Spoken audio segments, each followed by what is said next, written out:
हम किसी के आगे लव कुश का भेद नहीं खुलने देंगे, क्योंकि ज्ञान व्यक्ति को मुक्त कर देता है और अज्ञान बांधे रखता है।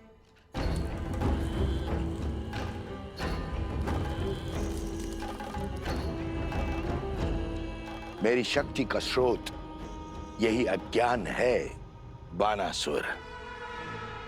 मिथिला में मेरी यही योजना थी कि सारे समाज के समक्ष ये रहस्य प्रकट कर दूं, किंतु अब मन में और भी उत्तम विचार आया है। कैसा विचार? ऐसा विचार जिससे राम के धर्म के साथ साथ राम का अस्तित्व भी नष्ट हो जाएगा। उन बालकों के साथ मिथिला की एक स्त्री भी है। उसके माध्यम से मैं राम के पुत्रों को राम का विरोधी बना दूंगा। शीघ्र ये संसार पिता पुत्रों के बीच में युद्ध होते हुए देखेगा। राम के हाथों लव कुश का वध होते हुए देखेगा।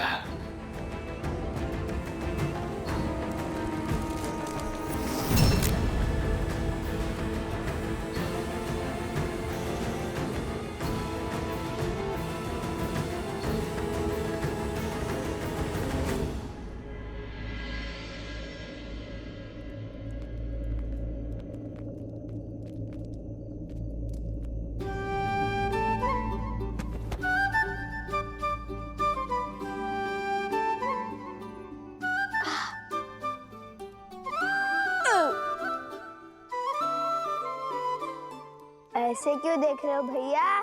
देख नहीं रहा हूँ, सोच रहा हूँ पेट है कि कुआं। एक पंगत में आधी नगरी का भोजन खा चुके हो तुम, और ये साथ में पोटली भी बांध कर लिया है तुम। आपके लिए भी तो बांधा है भैया।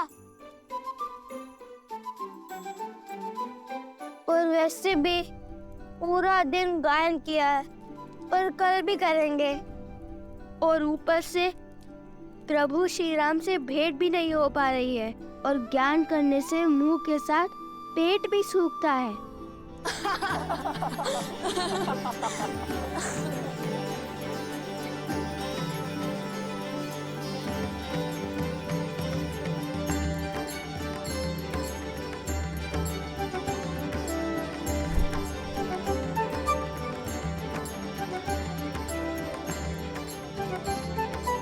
कुश, अरे कुश, रूठ क्यों गए? लव, अरे कुश, पुत्री,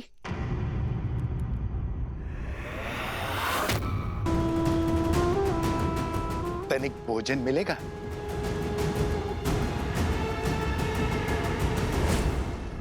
अरे कुश, हम तो केवल उपहास कर रहे थे। अब प्रभु से ना मिलने का क्रोध तुम हम पर क्यों निकाल रहे हो?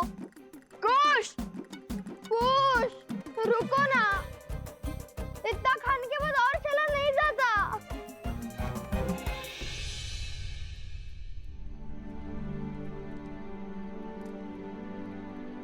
सभी ऋषिगण यहीं पर हैं। वो दोनों ऋषि कुमार भी यहीं कहीं होंगे। अरे वो रहे, देखो। मेरे पास तो केवल यही है, यज्ञ का भोजन।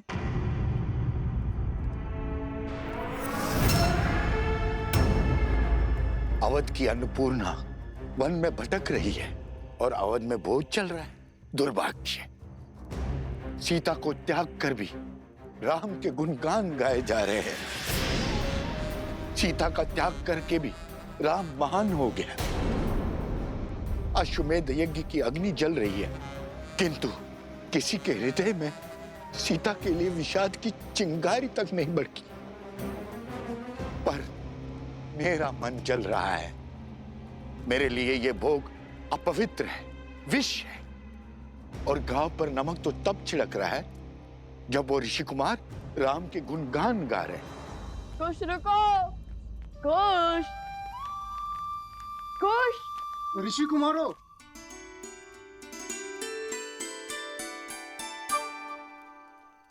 ये अकस्मात वो क्यों गए?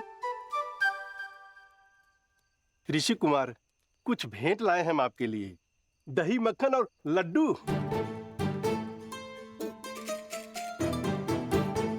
क्या? लड्डू?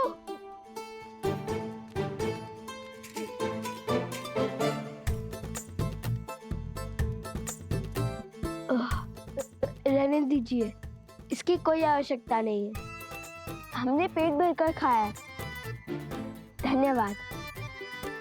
कुश, माता ने कहा था कि जिस भेंट को सच्चे मन से दिया गया हो उसे मना नहीं करते। लाइए, इन्हें आप यहाँ रख दीजिए। नहीं नहीं, इसकी कोई आवश्यकता नहीं है। लाइए लाइए।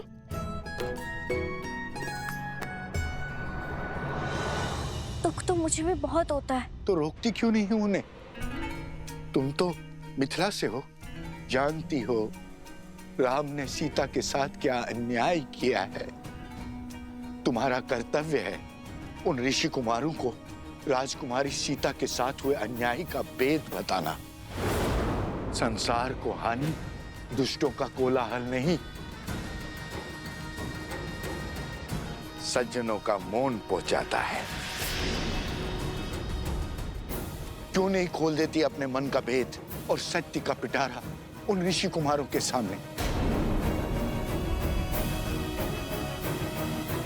आप दोनों ने न केवल हमारे महाराजा और महारानी के जीवन की प्रशंसा का गुणगान गाया है, बल्कि हमें भी उनके जीवन के महत्व को भी समझाया है। आपकी राम कथा का गान सुनकर आभास हुआ महारानी सीता के अब अपराधी हैं हम। उन पर संदेह कर बहुत बड़ा पाप किया हमने। धन्य है आप ऋषि कुमार। अपराध, संदेह, अन्याय अर्थात आप दोनों ने आज अपने गायन से अयोध्या के व्यक्ति व्यक्ति के भीतर पुनः श्री राम की मर्यादा धर्म का प्रसार किया। आप दोनों को धन्यवाद ऋषि कुमार।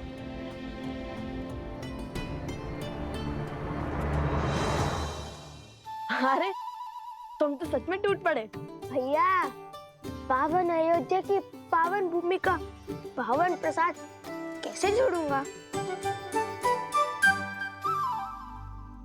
ये भी उचित है। वैसे वो प्रजाजन क्या कह रहे थे? मैं बताती हूँ।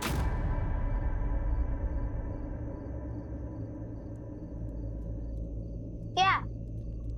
अब तो अयोध्या की प्रजा भी मान गई कि श्री राम ने हमारी मिथिला की राजकुमारी के साथ अन्याय किया है। कैसा अन्याय? क्या कह रही हैं आप? हाँ, सुना तो मैंने भी था कि श्री राम ने माता सीता को त्याग दिया है।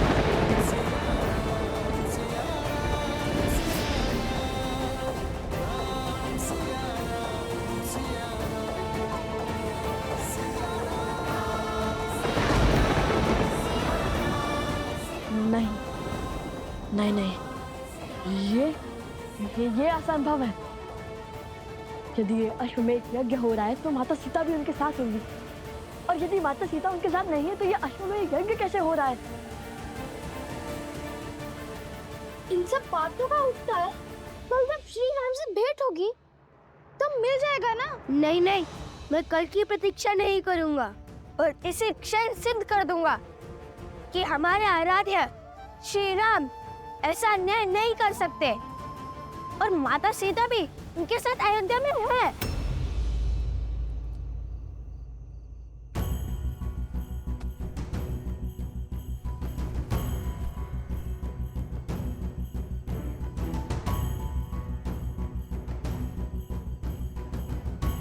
एक बार माता सीता से मिलने सब सिद्ध हो जाएगा। परंतु माता ने गरिमा में रहने के लिए कहा था। ठीक है, यदि आपको प्रमाण नहीं चाहिए तो चलते हैं।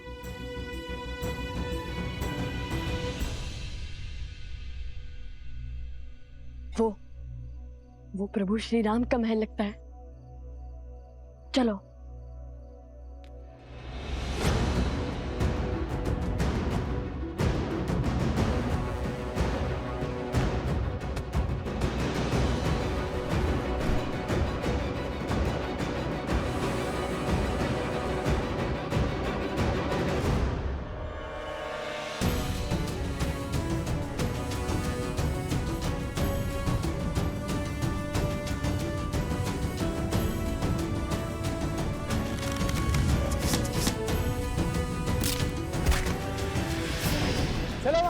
देखते हैं।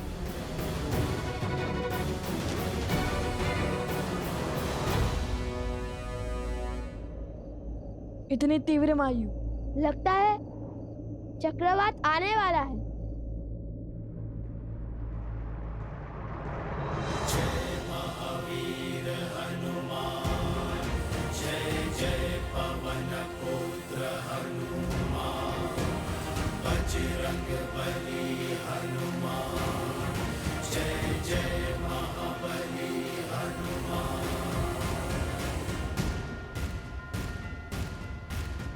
बजरंग बली। हनुमान जी, हमारा प्रणाम स्वीकार करें।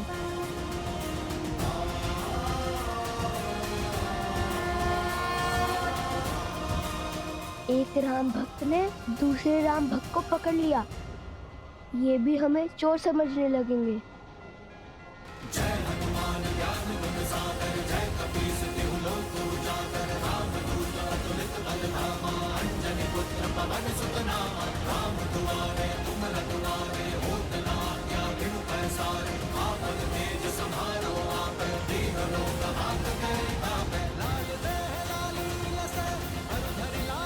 देखो हनुमान जी ने पकड़ लिया उन्हें, चलो।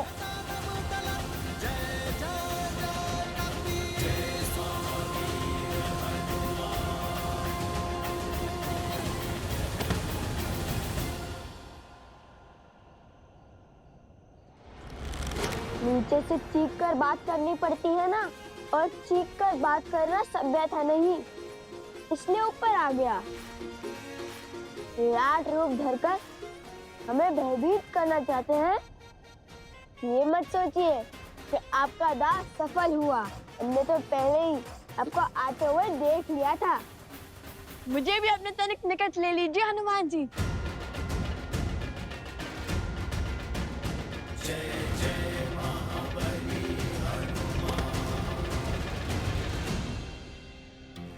महाबली हनुमान जी, हमारा साहस भले ही आपको दो सांस लगे, किंतु हम श्री राम और माता सीता के दर्शन करना चाहते हैं। किंतु हमने ये दीवार युद्ध के विचार से नहीं लांघी है।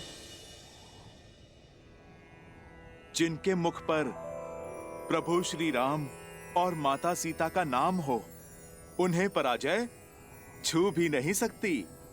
और मुझे पूरा विश्वास है, सिया राम का गुणगान करने वाले ऋषि कुमार उनसे युद्ध करने तो नहीं आए होंगे।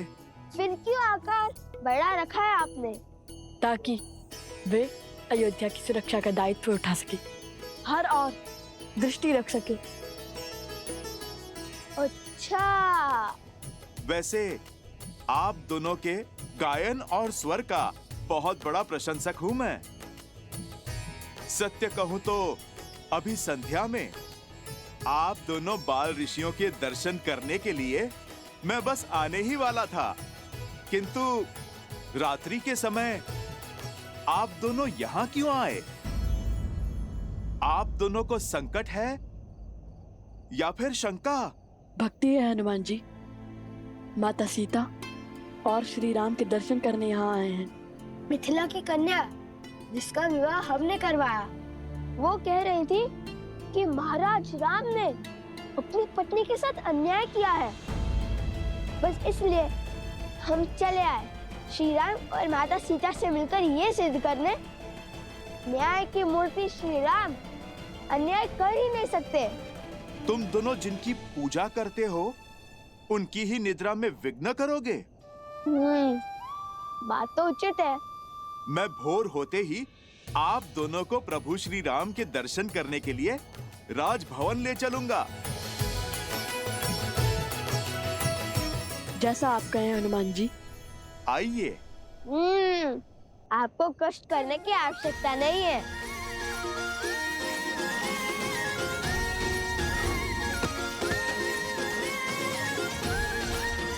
अद्भुत बुद्धि के साथ बल और साहस भी है आप दोनों में।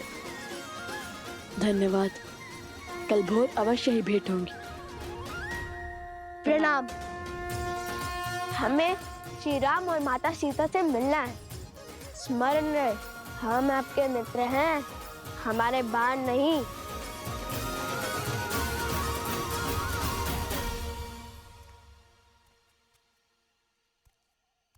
वन देवी, जी गुरु माँ। इसे पी लीजिए। ये क्या है गुरु माँ? काढ़ा।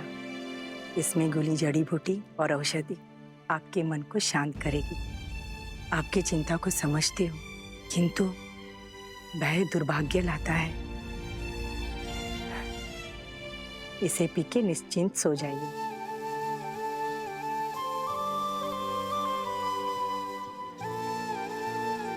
धन्यवाद गुरु माँ। विश्राम कर। आप मेरी चिंता तो समझती हैं, किंतु उसके पीछे का कारण नहीं। बस मेरे लवकुश अपने आराध्या से मिल ले और उनकी भक्ति पर कोई आँच न आने पाए।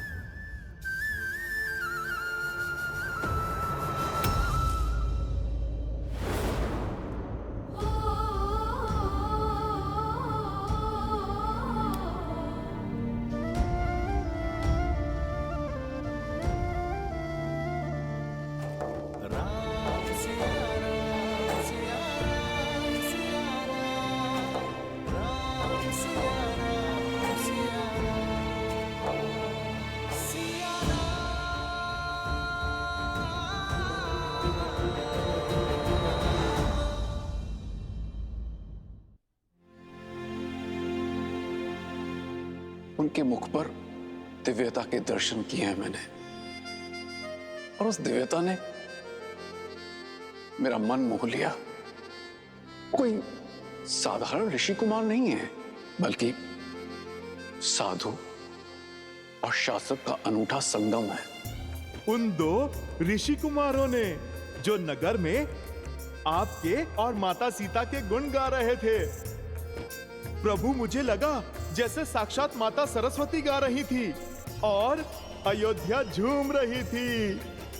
यदि सबकी इच्छा हो तो कल उन्हें राजमहल ले आओ, हम सब साथ मिलकर उन्हें सुनेंगे।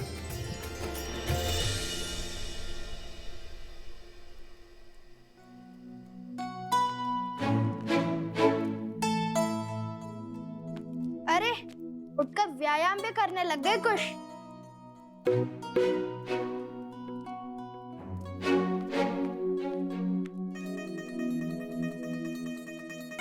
अरे पहले तो सुनील को लेकर बैठे रहते थे, अब इस वीणा को अधिक साफ करने से कहीं टूट ना जाए। कितनी मूर्खतापूर्ण बातें कर रहे हो। श्री राम और माता सीता से मिलने जा रहे हैं।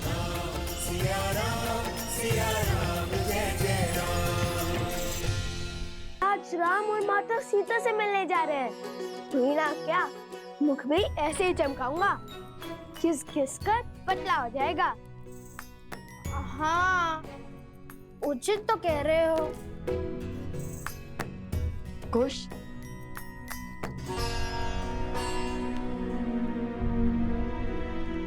वे महारानी सीता है। माता सुनकर कहीं क्रोधित ना हो जाए। लव और कुश, तुम जानते हो वो दोनों कौन हैं? वो वन देवी के पुत्र। और ये वन देवी कौन है? लव कुश की माता। केवल लव कुश की माता नहीं, मूर्ख बालक, श्री राम की अर्धांगिनी, अयोध्या की महारानी है वो, सीता है वो, सीता। इसलिए तो मुख स्वच्छ कर रहा हूँ भैया। मैंने सुना है स्त्रियों को कभी सुंदर बालकों पर क्रोध नहीं आता। ठीक है, लेकिन माता सीता कहने की कोई आवश्यकता नहीं है।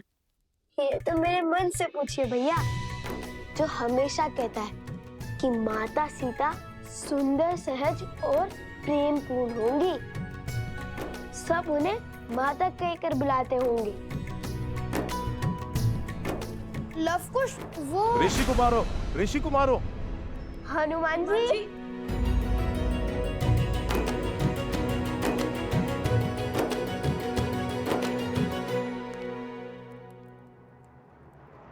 वन देवी ही सीता है। जब लव कुश को पता चलेगा कि माता सीता यहाँ नहीं है, तब क्या होगा? क्या मैं उन दोनों को सत्य